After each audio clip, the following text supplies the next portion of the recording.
Hi friends, ఈరోజు వార్తల్లో నిలిచిన కరెంట్ అఫైర్స్లోని మొదటి అంశం, తెలంగాణ రాష్ట్ర ముఖ్యమంత్రి రేవంత్ రెడ్డి, ఉప ముఖ్యమంత్రి మల్లు భట్టి విక్రమార్క వీరు భారత ప్రధాని నరేంద్ర మోడీని కలిసి 25 లక్షల ఇల్లులు మంజూరు చేయమని నివేదిక అందించారు. బొగ్గు బ్లాకులు సింగరేణికి కేటాయించమని, హైదరాబాదుకు ఐటీఐఆర్ను పునరుద్ధరించాలని, 2450 ఎకరాల రక్షణ శాఖ భూములను రాష్ట్రానికి అప్పగించమని అడిగింది. ప్రధానమంత్రి నరేంద్ర మోదీ ముఖ్యమంత్రి రేవంత్ రెడ్డికి విజ్ఞప్తి అందించారు. దీంట్లో మరో 29 ఐపీఎస్ పోస్టులను కేటాయించమని అమిత్ షాకు సీఎం రేవంత్ రెడ్డి వినతి పత్రాన్ని ఇచ్చారు. మచిలీపట్నంలో Bharat petroleum corporation limited refinery ఏర్పాటు కానుంది. దీనికి 60,000 కోట్లతో ఏర్పాటు చేసినారు. త్వరలో దీనిపైన అధికారిక ప్రకటనను ఇస్తానని చెప్పారు. దక్షిణాఫ్రికాలో 34,000 ఏళ్ల పురాతన చెదపుట్టలు బయటపడ్డాయి. ఇప్పటికి చెదపురుగులు నివసిస్తున్న అతి పురాతనమైన చెదల పుట్టను దక్షిణాఫ్రికా శాస్త్రవేత్తలు కనుగొన్నారు. ఇప్పటి వరకు నమోదైన వాటిలో ఇదే పురాతనమైనదని పేర్కొన్నారు. నమక్వా ల్యాండ్ ప్రాంతంలో బఫెల్స్ నది తీరంలో ఉన్న కొన్ని చెదపుట్టల వయసు 34,000 ఏళ్లని రేడియో కార్బన్ డేటింగ్లో వెల్లడైనట్టు స్టెలెన్బాష్ యూనివర్సిటీ శాస్త్రవేత్తలు తెలిపారు. ఇవి పాతవని తెలుసు, కానీ ఇంత పురాతనమైనవని అనుకోలేదని తమ అధ్యయనంలో తెలిపారు. ఆడిన మాట తప్పని రాజస్థాన్ మంత్రి కిరోడి లాల్ తన మంత్రి పదవికి రాజీనామా చేశారు. భాజపా సీనియర్ నేత, రాజస్థాన్ వ్యవసాయ గ్రామీణాభివృద్ధి మంత్రి కిరోడి లాల్. అయితే ఆయన ఇటీవల రాజీనామాను భజన్లాల్ శర్మ ఆమోదించలేదు. అయితే తనకు బాధ్యత అప్పగించిన 7 లోక్సభ స్థానాల్లో పార్టీ ఏ ఒక్క స్థానంలో ఓడిపోయినా మంత్రి పదవి వేడతానని ఎన్నికల ముందు మీనా సవాల్ చేశారు. రోజువారీ మరణాల్లో 7% వాయు కాలుష్యం వల్లనే జరుగుతుందని అధ్యయనం ద్వారా వెల్లడైంది. దీంతో 2008 నుంచి 2019 మధ్య 11 ఏళ్ల కాలంలో సంభవించిన దాదాపు 36 లక్షల మరణాలను విశ్లేషించారు. PM 2.5 స్థాయిలు ప్రతి ఘనపు మీటరుకు 10 మైక్రోగ్రాములు పెరిగిన కొద్దీ మరణాలు 1.42% అధికమైనట్లు అధ్యయనం గుర్తించింది. దేశ రాజధాని ఢిల్లీలో సగటుగా ప్రతి ఏడాదికి 11.5% మరణాలు సంభవిస్తున్నాయి. షిమ్లాలో అత్యల్పంగా 59 మంది మరణించారు. హైదరాబాదులో వాయు కాలుష్యం వల్ల 5.6% మరణాలు, అంటే 1,597 మరణాలు సంభవించాయి. రక్తంలో కొలెస్ట్రాల్ కొత్త మార్గదర్శకాలు దేశంలో తొలిసారిగా జారీ చేసిన CSI cardiological society of India. దీంట్లో వీరు జారీ చేసిన మార్గదర్శకాల ప్రకారం చూసినట్టయితే గుండె జబ్బులు వంశపారపర్యంగా వస్తున్న కుటుంబాలకు చెందినవారు, రక్తంలో మొత్తం కొలెస్ట్రాల్ స్థాయిలో ఎక్కువగా ఉండే హైపర్ కొలెస్టెరోమియా కుటుంబాలకు చెందినవారు తొలి లిపిడ్ ప్రొఫైల్ను 18 ఏళ్ళు లేదా అంతకంటే తక్కువ వయసులో చేయించుకోవాలి. సాధారణ ప్రజల ముప్పు తక్కువగా ఉన్న వారు LDLC స్థాయిలను 100 mg/dlకి తగ్గించాలని అనుకున్నారు. శ్రీనగర్లో రికార్డు స్థాయిలో గరిష్ట ఉష్ణోగ్రతలు నమోదయ్యాయి. 35.7 డిగ్రీల సెల్సియస్ నమోదైంది.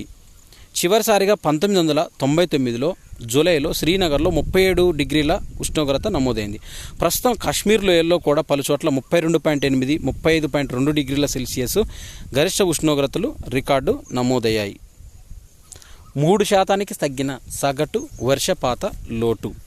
వాయువ్య ఈశాన్య భారతంలో గత కొద్ది రోజులుగా కురుస్తున్న కుండపోత వర్షాలతో దేశంలో సగటు వర్షపాత లోటు 3% పరిమితమైనట్టు భారత వాతావరణ శాఖ ఇండియన్ మెటీరియలాజికల్ డిపార్ట్మెంటు వెల్లడించింది. పార్లమెంటు ఉభయ సభలను గురువారం రాష్ట్రపతి ద్రౌపది ముర్ము ప్రోరోగు చేశారు. దీంతో కొత్త ప్రభుత్వం ఏర్పడ్డాక సమావేశమైన సభలు తొలి విడతను పూర్తి చేసుకున్నట్లయింది.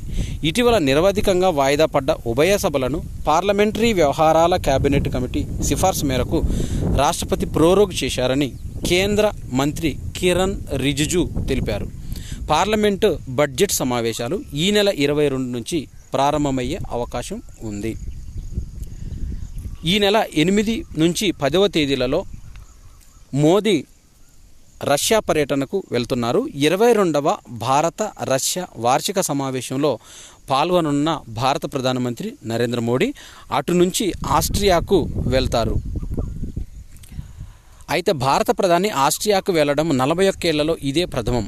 రష్యా అధ్యక్షుడు వ్లాదిమిర్ పుతిన్ ఆహ్వానం మేరకు ప్రధాని మోదీ ఈ నెల 8-9 తేదీల్లో ఆ దేశంలో పర్యటిస్తున్నారు. 22వ భారత్ రష్యా వార్షిక శిఖరాగ్ర సమావేశంలో పాల్గొంటారు. అనంతరం మోడీ ఆస్ట్రియా సందర్శనకు వెళ్తున్నారు. ఆ దేశ అధ్యక్షుడు అలెగ్జాండర్ వాన్ డెర్ బెలెన్, ఛాన్సలర్ క్లర్ నెహమెర్లతో చర్చలు జరుపుతారు. మెదడును తినే అమీబా వ్యాధితో కేరళలో ఒక బాలుడు మృతి చెందాడు. 14 ఏళ్ల మృదులు అనే బాలుడు కోజికోడ్లో ఓ ప్రైవేట్ ఆసుపత్రిలో చికిత్స పొందుతూ అతడు తుదిశ్వాస విడిచాడు. కలుషిత జలాలలో ఉండే అమీబా బ్యాక్టీరియా ముక్కు ద్వారా శరీరంలోకి ప్రవేశించినప్పుడు అమీబిక్ మెనింజో ఎన్సెఫలైటిస్ అనే వ్యాధి సోకుతుంది. ఈ వ్యాధి పేరు ఏంటంటే అమీబిక్ మెనింజో ఎన్సెఫలైటిస్ అనే వ్యాధి సోకుతుంది. ఈ బాలుడు కోజికోడ్లో ఒక చిన్న కొలంలో ఇటీవల దిగాడని, ప్రస్తుతం అక్కడ నివారణ చర్యలు చేపడుతున్నామని ఆరోగ్య విభాగం అధికారులు తెలిపారు. ఈ ఏడాది మేలో మలప్పురంలో 5 ఏళ్ల ఓ బాలిక, జూన్లో కన్నూరులో 13 ఏళ్ల మరో బాలిక కూడా ఇదే వ్యాధితో మరణించారు. 2017-2023లో అలప్పురం జిల్లాలో అమీబిక్ మెనింజో ఎన్సెఫలైటిస్ కేసులు అనేవి నమోదయ్యాయి. జార్ఖండ్ ముక్తి మోర్చా జేఎంఎం నేత హేమంత్ సోరెన్ ముఖ్యమంత్రిగా 3వసారి పగ్గాలు చేపట్టారు. మనీ లాండరింగ్ కేసులో అరెస్ట్ అయ్యి, భూకుంభకోణం కేసులో అరెస్ట్ అయిన ఇటీవలే బెయిల్పై విడుదలైన హేమంత్ 5 నెలల తర్వాత మళ్ళీ జార్ఖండ్ ముఖ్యమంత్రిగా పీఠాన్ని అధిరోహించారు. 2013లో తొలిసారిగా అతి పిన్న వయసులో జార్ఖండ్కు హేమంత్ ముఖ్యమంత్రి అయ్యాడు. 2013లో రెండోసారి బాధ్యతలు చేపట్టాడు. గురువారం 3వసారి ముఖ్యమంత్రిగా బాధ్యతలు చేపట్టారు. వాస్తవాధీన రేఖను గౌరవించాల్సిందే అంటూ చైనాకు భారత్ స్పష్టీకరించింది. ఎస్సీఓ షాంఘై కోఆపరేషన్ ఆర్గనైజేషన్ సదస్సు సందర్భంగా ఆస్థానాలో ఫారెన్ మినిస్టర్ జయశంకర్, చైనా విదేశాంగ మంత్రి వాంగ్ యీ గురువారం విడివిడిగా భేటీ అయ్యారు. ద్వైపాక్షిక సంబంధాలపైన లోతుగా చర్చించారు. సరిహద్దుల్లో నెలకొన్న సమస్యలను వీలైనంత త్వరగా పరిష్కరించుకోవాల్సిన అవసరం ఉందని ఇద్దరు నేతలు తీర్మానించారు. ఇందుకోసం సైనిక దౌత్య మార్గాల్లో ప్రయత్నాలను వేగవంతం చేసేందుకు అంగీకరించారు. కేంద్ర ప్రభుత్వ ముఖ్య అధికార ప్రతినిధిగా ధీరేంద్ర ఓజా నియమితులయ్యారు. ఇండియన్ ఇన్ఫర్మేషన్ సర్వీస్ సీనియర్ అధికారి ధీరేంద్ర కే ఓజా నియమితులయ్యారు. ఇతను 1990 బ్యాచ్ అధికారి. Dhirendra press information bureau PIB principal director జనరల్గాను బాధ్యతలు నిర్వహించారు. ఇటీవల తొక్కిసలాట్లో చాలామంది మరణించిన సంఘటనలు చోటు చేసుకున్న నేపథ్యంలో తెలంగాణ అడిషనల్ DGP స్వాతి లాక్రా ఇలాంటి తొక్కిసలాటలు జరిగినప్పుడు తప్పించుకునే కొన్ని ట్రిక్స్ చెప్పారు. సమూహం అంతా ఒకవైపు వెళ్తుంటే దానికి ఎదురుగా వెళ్ళడం ప్రమాదమని, దానివల్ల మన మీద ఇంకా ఒత్తిడి పెరుగుతుందని సమూహంతో ముందుకు వెళ్తూ రద్దీ పలుసుగా ఉండే వైపు వెళ్ళాలని సూచించారు. తోపులాట ఎక్కువైన కింద పడితే వెళ్ళకిల్లా కాకుండా ఒక పక్కకు ఒత్తగిలి పడుకోవాలి. అంటే వీపు నేలకు ఆనించకూడదు. పొట్ట మీద మరొకరు పడకుండా ఒక పక్కకు ఉండి చేతులను మడిచి తలకు రక్షణగా పెట్టుకోవాలి. తలకు గాయాలు కాకుండా చూసుకోవాలి. సాధారణంగా ఒకటే ద్వారం నుంచి బయటకు వెళ్లాల్సిన అందరూ ప్రయత్నిస్తారు, కానీ చోకింగ్ పాయింట్ అంటారు.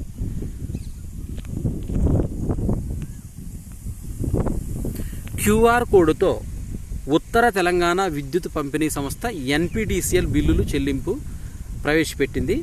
ఇటీవల డెబిట్ కార్డులు, క్రెడిట్ కార్డులు, అదేవిధంగా ఫోన్పే, గూగుల్ పే, పేటిఎం మొదలైన వాటి నుంచి SPDCL బిల్లులు చెల్లించొద్దన్న తరుణంలో NPDCL కొత్తగా కరెంటు బిల్లు కిందనే QR కోడ్ అనేది సృష్టించి బిల్లును పాస్ చేస్తుంది. తద్వారా ఆ QR కోడ్ను ఉపయోగించి బిల్స్ను కట్టాలని సూచించింది.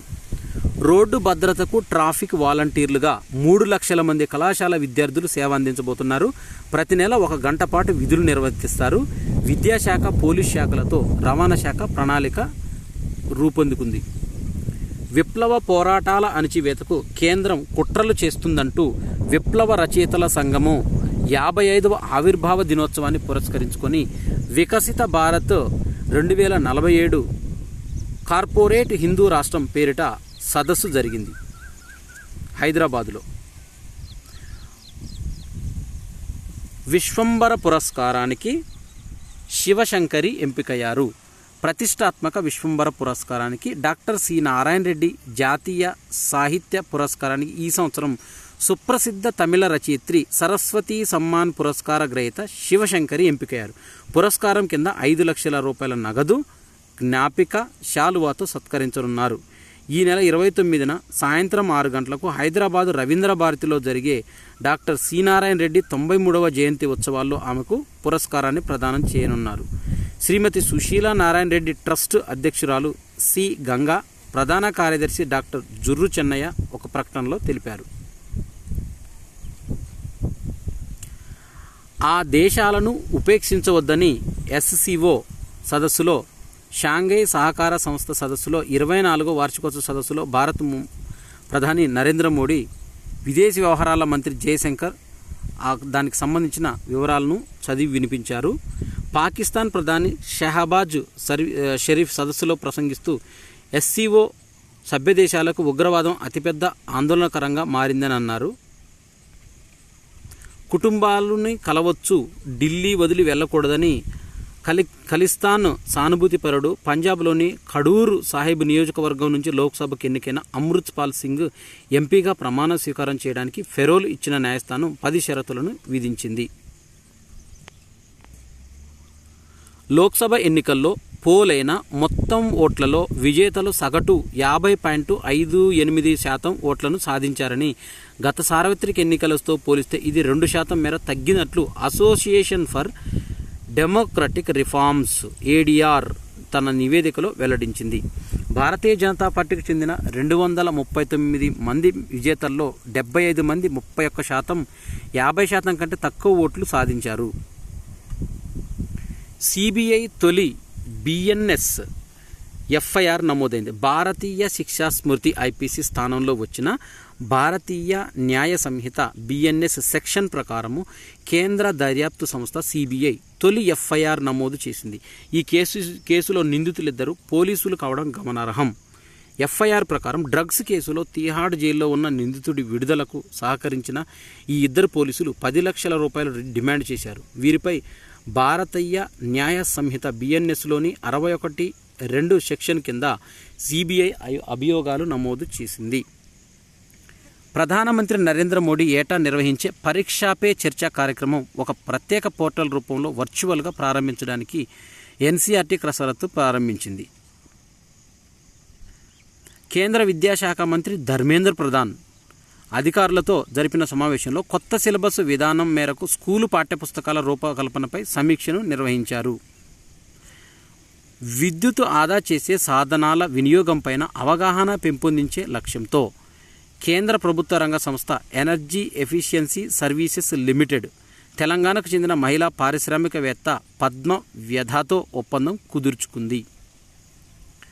ఉద్యోగులను రప్పించేందుకు కంపెనీల చర్చలు వలసలకు అడ్డుకట్ట వేస్తున్నాయి, ఆకర్షణీయంగా ఆఫీసులను తీర్చిదిద్దుతున్నాయి. హైదరాబాదులో ఇళ్ల అమ్మకాలలో 21% వృద్ధి నమోదైందని, దేశంలో 11 ఏళ్ల గరిష్ట స్థానానికి గృహ విక్రయాలు జరిగినాయని, జనవరి నుంచి జూన్ మధ్య ఇవి పెరిగినట్లు నైట్ ఫ్రాంకు ఒక నివేదిక ద్వారా వెల్లడించింది. తమ వ్యవస్థను మరింత మెరుగుపరుచుకునేందు లక్ష్యంతో జీవన్ సమర్థ్ కార్యక్రమాన్ని ప్రారంభిస్తున్నట్టు LIC life insurance corporation of India ప్రకటించింది. బలవంతంగా సంతాన శక్తి తొలగింపు, తగిన పరిహారం చెల్లింపునకు కోర్టు ఆదేశాలు జారీ చేసింది. బాధితులకు క్షమాపణ కోరిన జపాన్ ప్రధాని కిషిదా. జపాన్లో దాదాపు 12 మంది బాధితులకు బలవంతంగా సంతాన శక్తి తొలగించినందుకు తగిన పరిహారం చెల్లించవలసిందిగా దేశంలో అత్యున్నత న్యాయస్థానం బుధవారం చరిత్రాత్మక తీర్పును చెప్పింది. అయితే వైకల్యం ఉన్న వ్యక్తుల్లో సంతాన నిరోధానికి గాను రూపొందించిన యూజెనిక్స్ రక్షణ చట్టం కింద స్టెరిలైజేషన్ను చేశారు. ఇలా 1950 నుంచి 1970 మధ్య దాదాపుగా 25,000 మంది వారి అనుమతితో పని లేకుండా సంతాన నిరోధక చికిత్సలు నిర్వహించారు. T20లో ప్రపంచ కప్పును సాధించి ఇండియాకు తిరిగొచ్చిన తర్వాత సొంత గడ్డపై టీమిండియాకు అపూర్వ ఘన స్వాగతాన్ని నిర్వహించింది భారత ప్రభుత్వం. ఇది టీ20 ప్రపంచ కప్ గెలిచిన గురువారం స్వదేశానికి వచ్చిన భారత క్రికెట్ జట్టుకు లభించిన అఖండ స్వాగతం. భారత ప్రధాని Narendra Modi T20 world cup సాధించిన తర్వాత ఆ గడ్డపైన మట్టిని మూడు సార్లు నాలుకపై వేచుకున్న భారత కెప్టెన్ రోహిత్ శర్మ సరదాగా భారత ప్రధాని నరేంద్ర మోడీ రోహిత్ను మట్టి రుచి ఎలా ఉందని అడిగారు. రోహిత్ సేనకు అభిమానులు బ్రహ్మరథం పట్టారు. జనసంద్రమైన ముంబై నగరము. ఐపీఎల్లో రోహిత్ స్థానంలో ముంబై ఇండియన్స్ కెప్టెన్గా ఎంపికైన విఫలం కావడంతో అభిమానుల నుంచి హేళన ఎదుర్కొన్న హార్దిక్ పాండ్యాకి ఈసారి భిన్నమైన అనుభవం ఎదురైంది.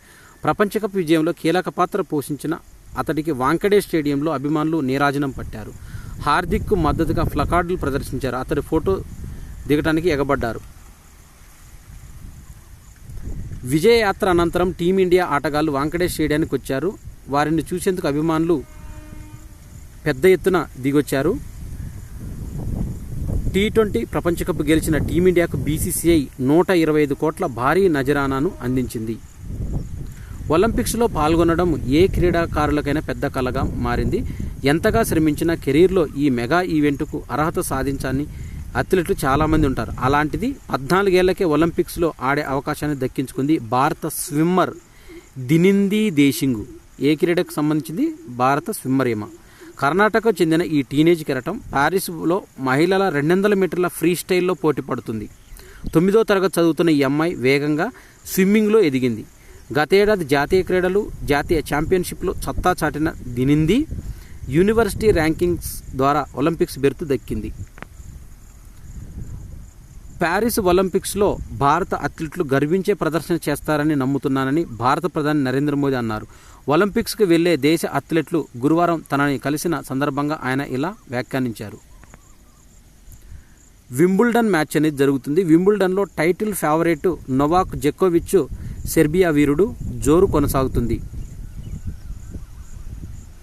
భారత అగ్రశ్రేణి 400 మీటర్ల అథ్లెటిక్ దిశాన్సీపై జాతీయ డోపింగ్ నిరోధక సంస్థ నాడా వేటు వేసింది. ఇటీవల జాతీయ అంతర్జాతీయ ఛాంపియన్షిప్లో నిర్వహించిన డోప్ పరీక్షలో విఫలమైనట్టు దిశాన్సీపై సస్పెన్షన్ విధించింది. ఈ పోటీలో దిశాన్సీ 2వ స్థానంలో నిలిచింది. పోటీల సందర్భంగా నాడా సేకరించిన నమూనాల్లో దిశాన్సీ నిషేధిత ఉత్ప్రేరకాలు వాడినట్లు తేలింది. ఉస్మానియా విశ్వవిద్యాలయంలో 3D ప్రింటింగ్ అద్భుతాలు సాధించింది. సిపిడిడిఎం ల్యాబ్ ద్వారా పాఠాలు ఓయూ విద్యార్థులకు వినూత్న అనుభూతి లభించింది. 2009లో 3D ప్రింటింగ్ యంత్రం అందుబాటులోకి తీసుకొచ్చారు. రూసా నిధులతో మరిన్ని యంత్రాలు ఎన్సిఏఎంతో అవగాహన ఒప్పందం కుదుర్చుకున్నారు. ల్యాబ్ ఆవరణంలో ఎన్సిఏఎం ఏర్పాటు చేశారు. పలు స్టార్టప్లకు కేంద్రంగా ఎన్సిఏఎం ఏర్పాటు చేశారు. దేశంలోనే తొలిసారిగా మెకానికల్ ఇంజనీరింగ్ విభాగం విద్యార్థులకు 3D ప్రింటింగ్ పాఠాలు ముఖ్యం ప్రయోగాత్మక పాఠాలు చెప్పాలనే ఉద్దేశంతో 2008లోనే ఈ ల్యాబ్ను ఫౌడర్ సహాయంతో 3D వస్తువులు తయారు చేసే యంత్రాంగాన్ని 1.5 కోట్లతో తెప్పించారు.